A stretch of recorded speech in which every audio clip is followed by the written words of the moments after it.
नमस्कार. मी प्रिया. तुम्ही मला सगळे ओळखताच आणि माझे व्हिडिओ पण पाहता.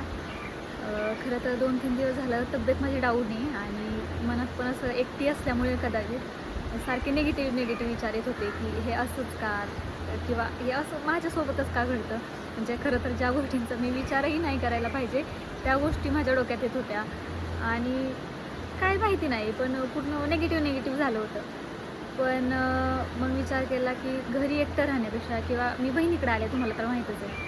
पण घरी तिथे पण एकटी असल्यामुळे कदाचित माझ्या डोक्यामध्ये अजूनच निगेटिव्ह विचार येत होते एकटेपणामुळे.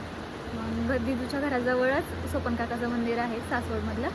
तर वारीमध्ये जाताना मी इथे आले होते.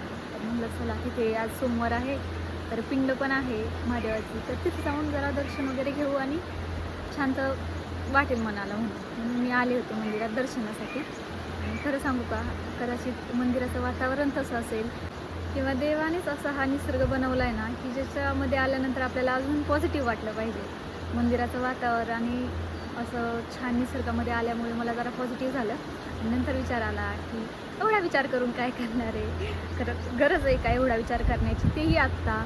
म्हणून मग खरं तर मी आत्ता थोडंसं पॉझिटिव्ह झाल्यागत वाटायला लागलं मला की ठीक आहे ना, जास्त विचार करायची गरज नाही आहे. आणि आपल्या लाईफमध्ये पण आपल्याला असं कधी वाटलं ना की खूप निगेटिव्ह होतं आहे किंवा एकटं पडलं आहे, खरं सांगू, माणसांच्या गर्दीत हरवण्यापेक्षा ना त्यावेळी असं खरंच निसर्गात एकट्याने जावं.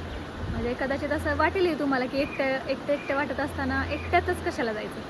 पण माझा असा अनुभव की एकटं वाटत असताना निसर्गाच्या सानिध्यात जायचं.